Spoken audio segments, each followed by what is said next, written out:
Mim Roma, good evening. Well, I'm originally from the United States. I've lived in Kosovo for 12 years now, and for most of that time, I have collaborated with the Kosovo Women's Network. It's a network of 90 diverse women's organizations, where I am currently the program manager and the lead researcher.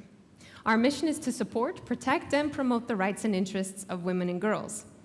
We have several research initiatives, but tonight I want to tell you just about one of them, gender-responsive budgeting.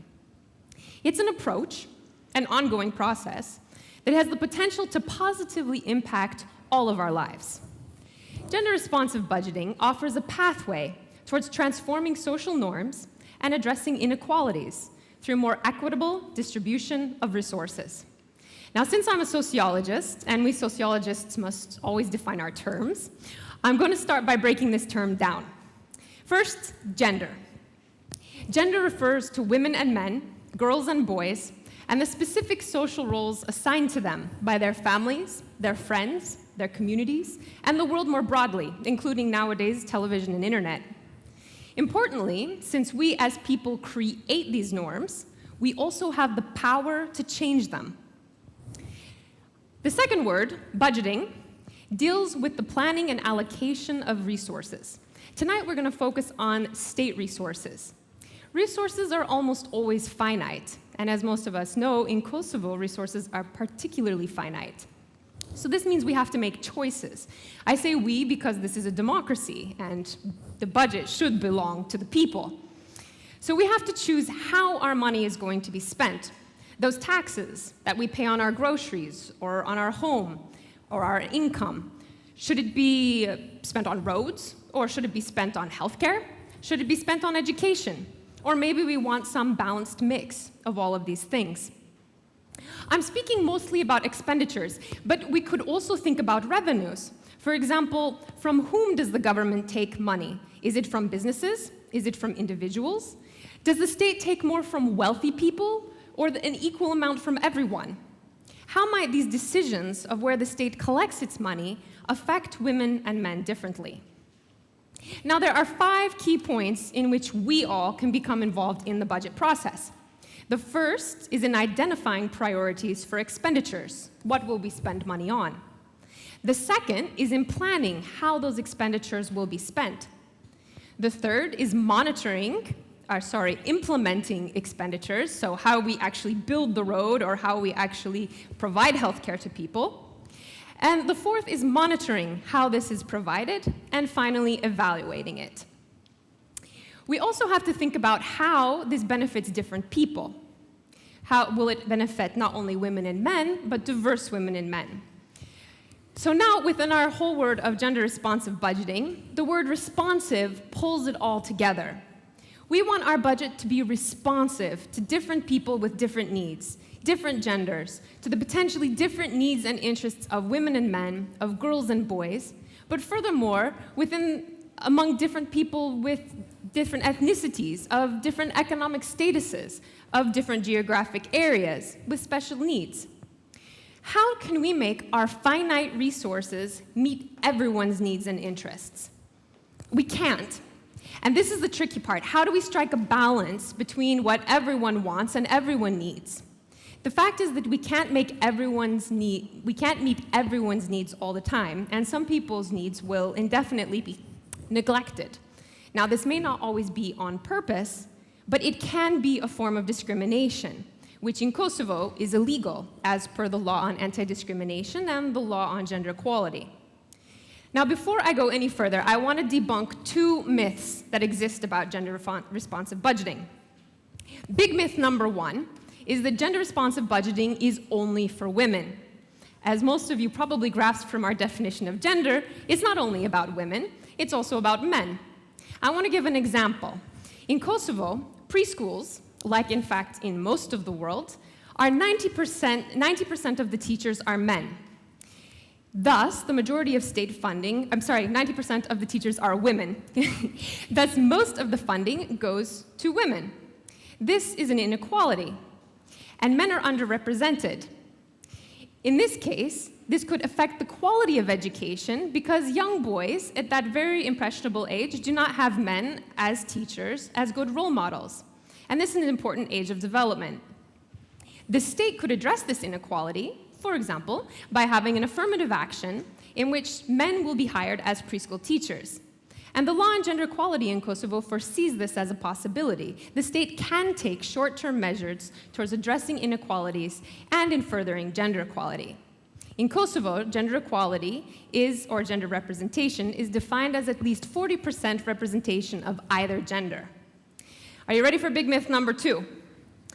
Officials often tell us, well, this sounds really nice and everything, but we just don't have any money. Not for activities just for women. Okay, we'll ignore the first part about just for women because, as we all know, it's not just for women. But let's focus on the other big myth, that gender-responsive budgeting does not necessarily require extra expenditures. In our prior example of preschool teachers, the state does not need to spend more money. They just need to take an active measure in order to recruit more men, to hire more teachers when job openings exist who are men. Related to big myth number 2 is the incorrect idea that gender-responsive budgeting means an extra budget line for women. Nothing drives us crazier in our work than people say, yeah, we've done gender-responsive budgeting, we gave women 500 euros. It's not sufficient.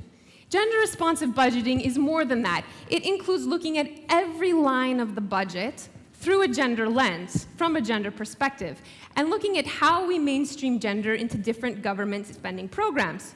So, for example, agriculture grants, sports programs, access to justice, education, healthcare, environmental degradation and addressing it. All of these programs, we need to reflect how does it affect women and how does it affect men differently. Gender-responsive budgeting also involves institutionalization. It is not, and it should not be, just one project that is done by an organization or by a donor.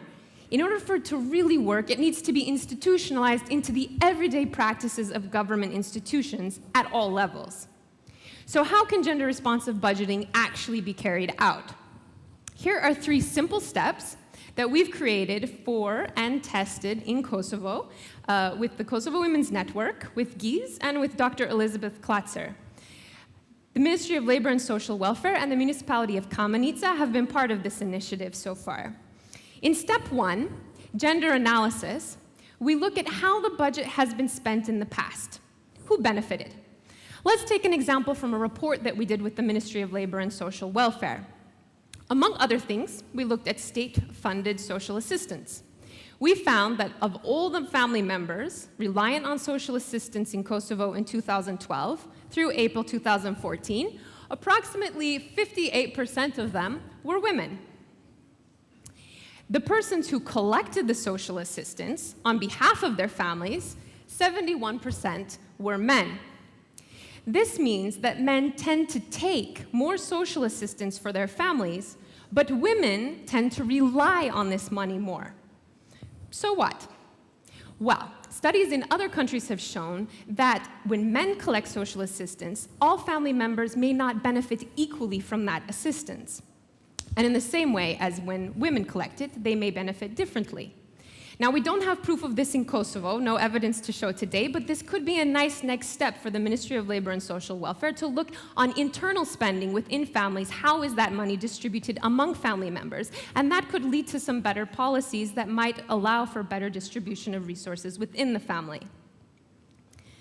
Gender analysis also can involve qualitative analysis regarding access to services provided by the state and look at the broader picture. For example, in Kosovo, social assistance has not been adjusted to meet people's needs. Since 2012, a single person relying on social assistance has received 40 euros per month. According to research by the UNDP and World Bank, a single person needs at least 63 euros per month in order to survive in Kosovo. The state has thus left persons who rely on social assistance living below the extreme poverty line of 47 euros per month. Okay, you say, that's sad. But what can we do about it? Kosovo is poor, they can't afford all this social assistance. This is where step 2 comes in, identifying objectives towards gender equality. We take the inequalities that we have identified in step 1, and we use them to formulate very specific objectives, activities, and indicators within budget documents. Continuing with our example from the Ministry of Labor and Social Welfare about social assistance, we can include two medium-term objectives for the ministry. The first is to increase the proportion of women recipients of social assistance, and the second is to increase the amount of social assistance to ensure that recipients live above the poverty line. The first objective would not require any additional resources from the ministry. However, it would need better spending of existing funds. Now, the second objective would require an increase in spending on social assistance. And we can look at trends in prior years in order to make projections on exactly how much money the state would need in order to cover people's basic needs. In step 3, we integrate a gender perspective inside the budget document. So this basically involves taking these objectives, we formulated them, and putting them in budget documents, as well as the activities needed to achieve those objectives. This can be incorporated into the medium-term expenditure framework, which is the government's medium-term planning document for spending, or it can be incorporated into budget documents each year annually. In this example, we have identified gross underspending on social assistance, which likely impacted women as the majority of beneficiaries, more negatively than it has impacted men. This does not necessarily require more resources from the overall Kosovo budget, but macro-level changes in spending. For example, Kosovo's capital investments comprised 27% of all expenditures in Kosovo in 2015. We could see if this sizable expenditure benefits women and men equally. Should they be prioritized for the government funding in the way that they currently are? We may argue, based on the research that we've done, that Kosovo's budget is not balanced in the way that we, as citizens, may want it to be. Perhaps we want to see people's social welfare prioritized over a road that only a small proportion of the population will use, for example. You may be thinking that social assistance and preschool teachers are really not affecting your life.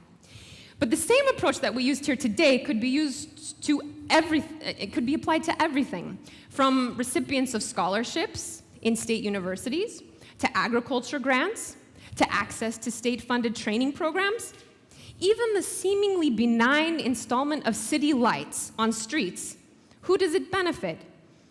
If they are installed in certain areas, will women feel more secure at night than in other areas? In the end, it's up to us to read the budget, to ask the right questions, and to carry out gender analyses, to make arguments that will ensure that our funds, the state funds, will benefit diverse women and men, and be used in such a way that they contribute to gender equality within our society. We need to take the responsibility to understand the budget, and it's not always easy. It's a process that we can follow so that we can present our evidence-based recommendations at the right times. For example, during April, we can advocate to the government, especially the Prime Minister and the Ministry of Finance, for changes to the medium-term expenditure framework, that 3-year planning document. In August and September, we can come prepared to participate actively in the mandatory public discussions that the government must organize. These are held at local and central levels, and we can participate in them. In October, we can write letters and requests and meetings with parliamentarians, presenting our evidence-based recommendations so that they can better represent our priorities in parliamentary debates surrounding the adoption of the annual budget. In conclusion, gender-responsive budgeting is a strategy that focuses on integrating a gender perspective into economic policy and government budgets. It seeks to improve equality between women and men based on a gender analysis in every stage of planning, programming, executing, monitoring, and evaluating government budgets. Doing gender-responsive budgeting can increase transparency by providing a very clear analysis on how the state's money has been spent and who it has benefited. It can increase accountability by ensuring that government expenditures are accountable to diverse citizens' needs. Studying spending over time also can contribute to more effective and efficient spending by identifying areas of inefficiency and making better use of state funds. But most importantly, gender-responsive budgeting can enable the usage of state resources in furthering equality among women and men. And this is why I consider gender-responsive budgeting transformative. It has the potential to contribute to transforming traditional gender norms, to addressing inequalities, and to positively impacting our lives. Thank you very much.